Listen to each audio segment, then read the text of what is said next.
Good morning, students. Today we are going to learn about social science book.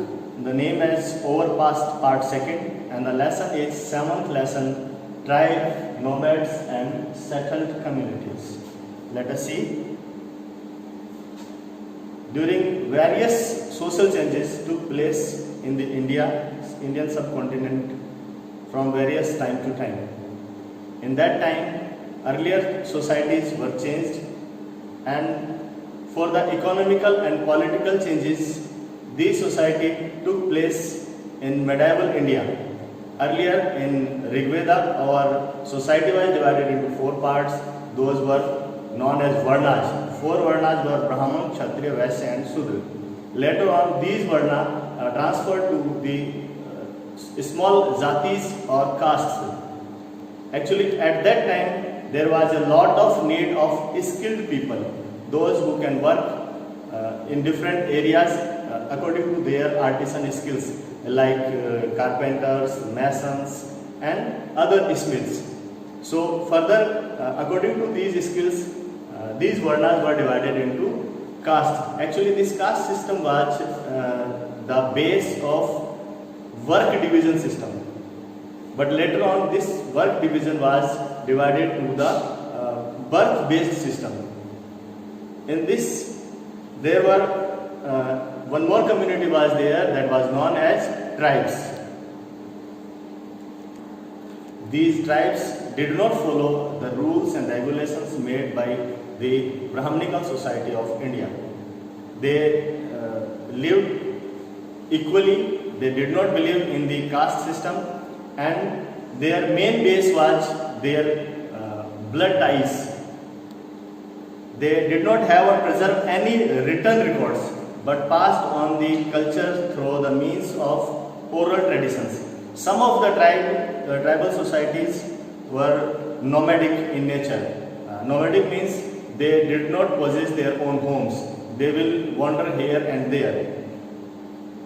New subcastes of and jatis emerged within the earlier caste because of the demand of their skills.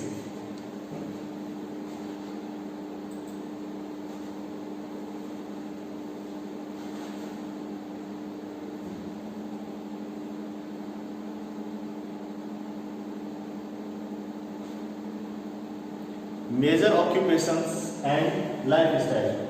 These tribes mostly indulge into agriculture and hunter-gathering for meeting their economic and food or health needs. Different tribes had different lifestyle. Like some tribes were nomadic in nature, which moved over long distance with their animals, survived on pastoral products and bought and sold different goods on their ways. For example, Banjaras, they were used by different kings to carry grains from one place to another place. The others were settled communities. Tribes retained their freedom and preserved their separate culture, different than of the caste-based society, by living in forests, hills, deserts, places, and the areas which were difficult to reach. Actually, tribes were living in the remote and hard areas. Culture and habitat of different tribes. The tribals passed on their culture to the next generation through the oral tradition. Actually, they were not having any kind of written material. They were not knowing the writings. So, they passed their rituals, their culture to their forthcoming generation through oral stories. By the times, many of the tribes got a lot of power. They ruled different areas like Gonds, Ahoms and Gakhars. Kamal Khan Gakhar was one of the Mansabdar of Akbar. That was the strength of those tribes. Later on, Gonds in the middle region of India, they ruled a large state. Let us see.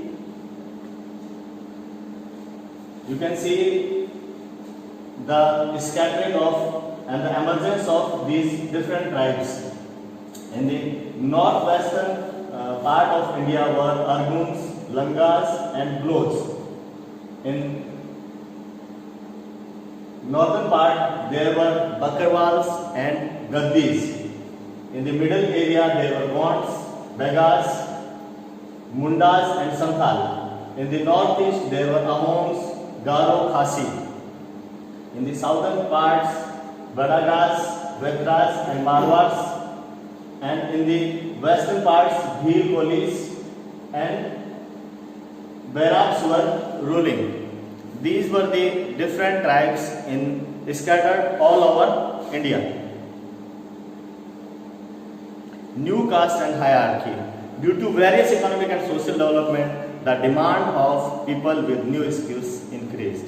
A smaller caste of jatis emerged within Varnas. Jatis considered of tribes and social groups, they were included in the caste-based society. Specialized artisans like smiths, carpenters and masons. Jatis became the basis of organization of the society. Emergence of new states. A few tribes, those who were powerful, they occupied a lot of area and they ruled over a large area of Indian subcontinent, and one of them was the Gonds. The Gonds lived in forest areas of Gondwana. Presently this is known as Odisha, Madhya Pradesh and Chhattisgarh. The large Gond tribe was divided into smaller clans which had their own Rajas or Reis. These Gonds kingdom was dominated by smaller Gond chiefs. The administrative system then became centralized as the kingdom was divided into Gad, which were ruled the different Gond tribes. The Gad were further divided into Chaurasi. Chaurasi was the group of 84 villages, and then Chaurasi was divided into Barhos. The group of 12 villages is known as Barhot. Gad Katanga was the richest and most powerful state where Rani Durgavati was ruling. Even Akbar has to fought Rani Durgavati to occupy that Gond's ruling area. Another powerful tribe was Ahoms. They were ruling in the area of northeast, that was basically Assam. Actually they were migrated from Myanmar, but they took over the charge from Bhunyas of Assam and they established a strong dynasty known as Ahom. Their new state ruled over the older political system of Bhunyas. Bhunyas means the landlords of Assam. They used new and advanced ammunition techniques like firearms and began to make gunpowder and cannons by 1660. The Ahom kingdom faced many invasions from the southwestern areas of the Indian subcontinent and were finally defeated by the Mughals in 1662, but could not be controlled for a long time.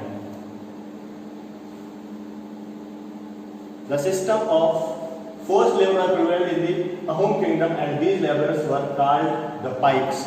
Paiks were the forced labor. They will work for the king and they were not paid. That's why these unpaid labor were known as Paiks. A census was taken and the people from the more populated area were transferred to the less populated area. Thus the Ahom clans or Khels. The Ahom clans were known as Khels, and that controlled many villages were broken up by the beginning of the 7th century. The administration became almost centralized. The major occupation of the males of kingdom was agriculture, construction of dams and other public works. Many new methods of rice cultivation developed by the Ahom. During the time of wars, the males served in the armies. The Ahoms worshipped their tribal gods originally, but during the mid-18th century, Hinduism became a foremost religion there. Later on, they adopted the Hinduism completely. In the Ahom kingdom, various arts and literature flourished, and their books, their literary works is known as Buranji. So you have understand about the tribes and various regions where they were ruling, like Ahoms, Gonds. So let us see what you have understood.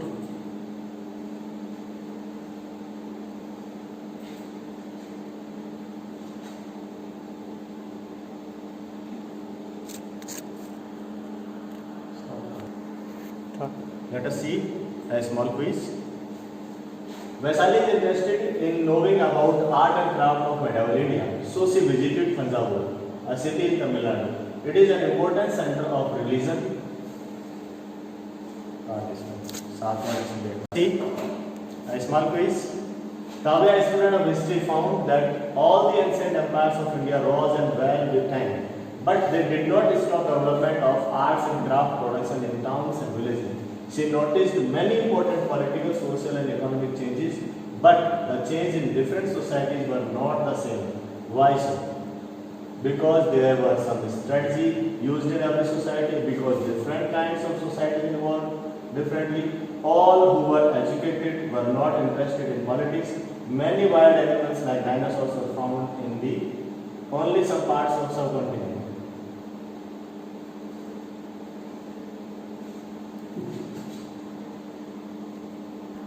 And the answer is because different kinds of societies evolved differently.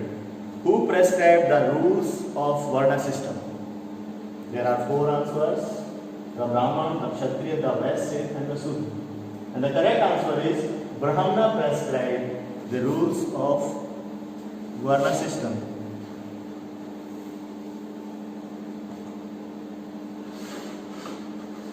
Next question is, under the system of Varna, people had to follow the rules prescribed by the Brahmins because they were considered superior among the people of all other castes.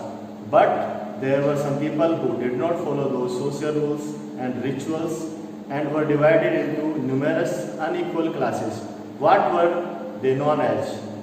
They were known as the option C, tribes. The fourth question is, tribes were found in almost every region. Some of them were very powerful, controlled large territories. For example, the Khokhar tribes in Punjab. After Khokhars, Gakhar became a major tribe, which Mughal emperor made Kamal Khan Gakhar chief of Gakhar tribe, a noble Mansabdar. Who was he? He was Akbar. What was the karma of Bandara called as? The option is B. The karma of Banjara is known as Tanda. This was the lesson. So, thank you all. Have a nice day.